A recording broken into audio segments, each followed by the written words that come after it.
It was probably when I was about 13, 14, when we started to get the first sort of advertisements and bits coming through in terms of the magazines back in the day, so the likes of CMVG and Mean Machines and things like that. So they started to run adverts on the Neo Geo then, which would have been 1990 basically, 1990, 91, 12, 13 years old, and that's when I started to kind of get an interest in it.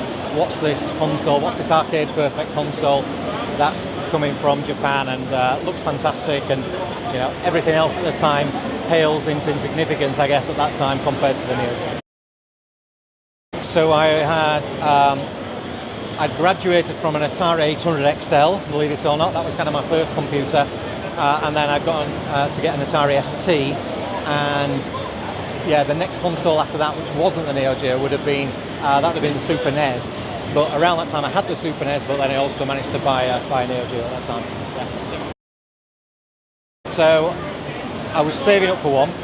So I was working hard in actually a screen printing factory over the summer to kind of get as much money as I could together. And at £1.25 an hour, I can assure you it's quite a few hours there. Yeah. So basically I was working all summer to buy one. My dad actually spotted one in the local paper, came to pick me up from work, and basically rather than go home, we headed to Halifax and bought this second-hand machine, which came with the two games that I'd just read in CVG. So that would have been sort of summer '92, I think. So at that point, there was myself, there was my next door neighbour who bought one after me, and then there was a guy who lived pretty local, a guy called Simon who went to school who had one, and then there was the brother of one of the girls at school who lived pretty locally, had one. So there was basically 4 people in all school. So not too bad considering, yeah. Swapping going on there, maybe. Yeah, that's it. Well, that was the key. You bought the games basically that nobody else or your other friends had, so you could basically rotate and swap them. Yeah. So now there's something like 160 cartridges. So that's all the official Neo Geo releases, not on the home system. And then I've got some conversions, and then I've got some games that have been released by companies like the NG Dev team. Yeah, so I've got an MVS arcade machine in my kitchen, believe it or not, and I've got some of the games for that, but the home system's kind of my main passion, and that's what I mainly collect for. So yeah, I've got every official home release in Japanese form. Yeah. So there's the NEOGEO.com forum, which has been going for quite some time, and I think a lot of people probably know that one, but it's a bit of a tough crowd, I think I have to say. So I tend to get involved.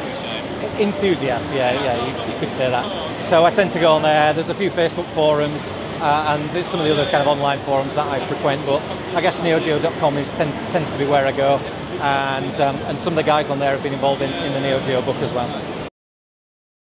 So I actually got Sam Dyer's Super Famicom book, so that was the visual compendium, and so I got that first. I bought the collector's edition of that, which would have probably been at the start of 2016.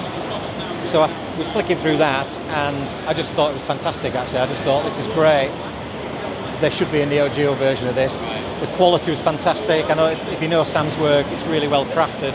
So basically I tweeted him, or I might have emailed him, but basically I sent a message saying, look, if you're ever interested in doing a Neo Geo version, get in touch. And he basically tweeted me straight back and said, let's Skype on Monday.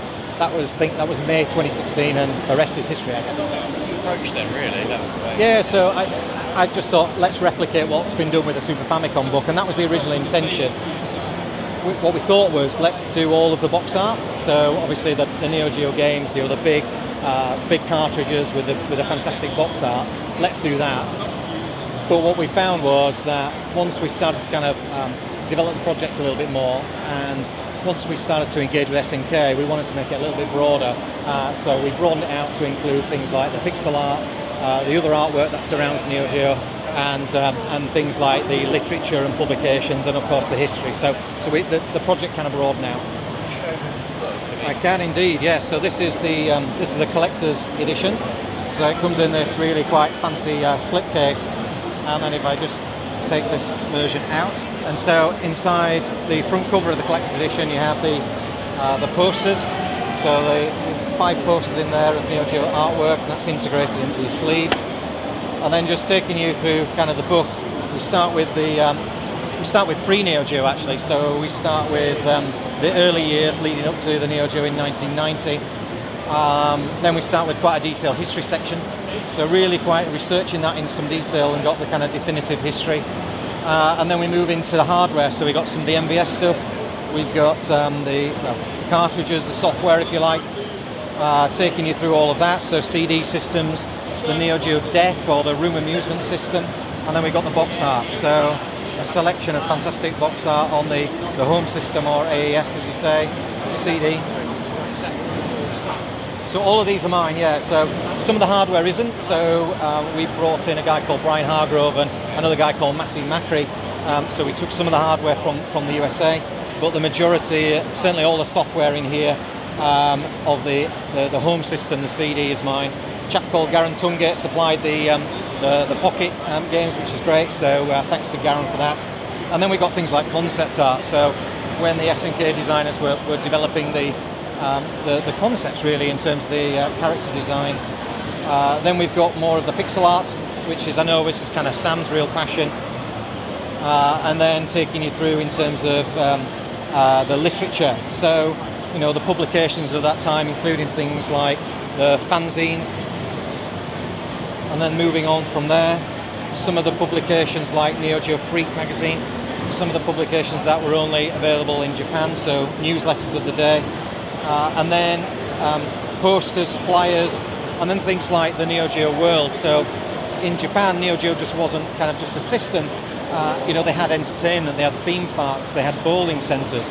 So we really wanted to kind of capture all of that in the Neo Geo book. And then leading right to the back, we've got then interviews in the back with key individuals from SNK. So Hideki Asanka. So and then myself, Brian, and Massey do an interview. And then this is kind of the labour of love, but fantastic. Probably one of the most kind of special things about the book is this master list. So this is the most definitive list of every home game, AES, CD, and Pocket, Hyper 64, and MVS list. So every release date and all of the specs basically surrounding that.